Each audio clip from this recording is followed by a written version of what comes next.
and gentlemen, we are back again with another disturbing Jay Slater video. I hope every single one of you are doing well. Now, I want to speak about a few things because the part of the story that we're at right now, ladies and gentlemen, is extremely interesting. We know that the Rolex was stolen. We know a fight broke out outside the nightclub. But what we don't know is what happens thereafter. And all we've been left with is a cover-up story. Now, I want to focus on three different things in this video. Three different things that don't make any sense. These are things that come before the cover-up.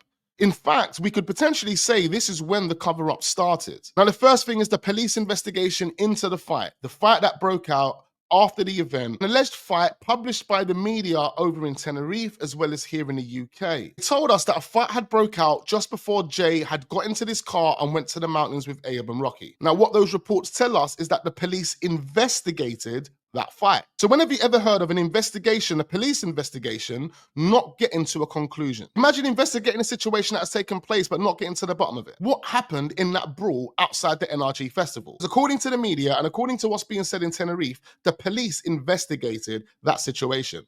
Well, what was the conclusion? What happened? There's usually information in regards to what the police believe happened when they investigated that matter. But for some reason, this investigation into this fight that broke out outside NRG Festival, no word of it. Even though allegedly a £30,000 watch had been stolen leading up to that brawl taking place. You're telling me there's no update in regards to the fight that broke out that evening that potentially left people injured, even worse, dead. Also got to remember that it was alleged that the webcam footage and CCTV evidence of what was going on the beach outside the NRG Festival was removed that day. Now, I'm not saying it was purposely removed, but the local authorities investigated the fight that broke out outside the nightclub shortly before Jay disappeared, and the CCTV from those moments magically disappeared. Because it's that type of footage that the police would have had to have looked through in order to determine what happened that evening.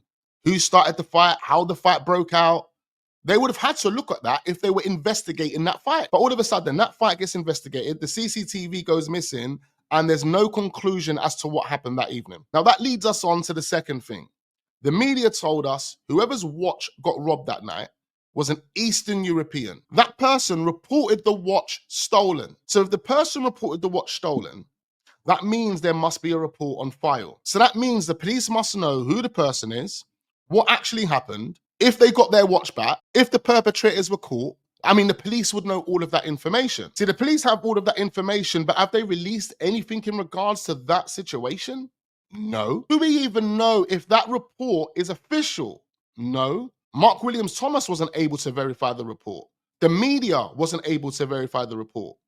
So how do we know that this theft report is even genuine? Or does it take us back to what Dave Courtney said? Remember that video that we watched where Dave Courtney and his friend were explaining their experiences in Tenerife and what they got themselves into? He told us that the police took their passports as well as the addresses of where they were staying in Tenerife, and they gave it to the gangsters that they got in trouble with. They thought when the police turned up, the police were going to save them. In fact, they said when the police did turn up, the gangsters didn't even put away their guns. When the police come over, they started shaking the hands of the gangsters, took the passports and the addresses, and went and gave it to the head gangster. God bless Dave Courtney's soul. It's not only Dave Courtney that's got that type of story. There's a few people that I know who have similar stories. That's besides the point. The focus right here is that this watch report, which is connected to an Eastern European guy, has not been filed. So it means if this Eastern European man or whoever it is a big time, whatever he is in whatever field he's in, and has influence over in Tenerife, then clearly the report of this theft,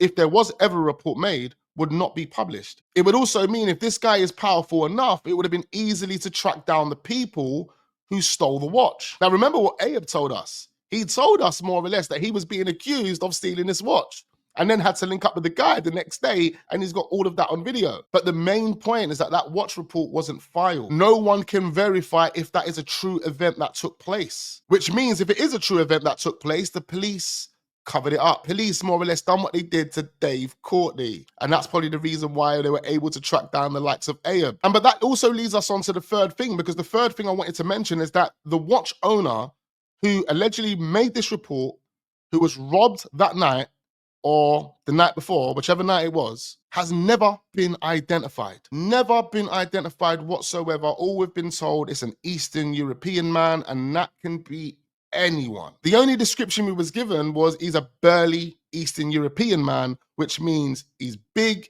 he's hench, he's strong. But it was able to give us that minor description, bearing in mind that description could fit an East End's Cockney geezer. So again, the person whose watch allegedly got stolen has not been identified. Therefore, we can say the stolen watch report wasn't reported. Based on the fact that we also have no conclusion as to what happened with that fire outside NRG Festival, even though the police told us they were investigating it, it means when they did investigate, they realized who was involved and they decided to start covering it up from there. Because all we have thereafter is a cover-up story. People lying, contradictions, people actually avoiding pinpointing their location, no pun intended. So as we can see, ladies and gentlemen, this is extremely sketchy. 3 points, the police investigating that fight, coming to no conclusion. Watch not being reported as well as the watch owner not being identified. What's extremely weird is when the police were asked if a Rolex watch or a watch was found with Jay's body, their response was, we've told you everything you more or less need to know. The information that we've put out in the public is the only information that we're going to be releasing. When you put this all into perspective, ladies and gentlemen, and you realize that Aya was the one that was being accused for this stolen watch, then you'll understand why the Airbnb was hired, why it was booked. Because the real person behind this Airbnb is extremely sketchy and would also have influence not only on the police, but with some of the dirty characters that you might find on our islands. It's literally that situation right there, ladies and gentlemen, that's being covered up. And then their cover-up comes in thereafter, which means whatever happened to Jay happened in between that situation taking place and Jay going to that Airbnb. According to Mark Williams Thomas, that's when Jay would have taken that picture during the journey to Masca. Was Jay already seriously injured at that point?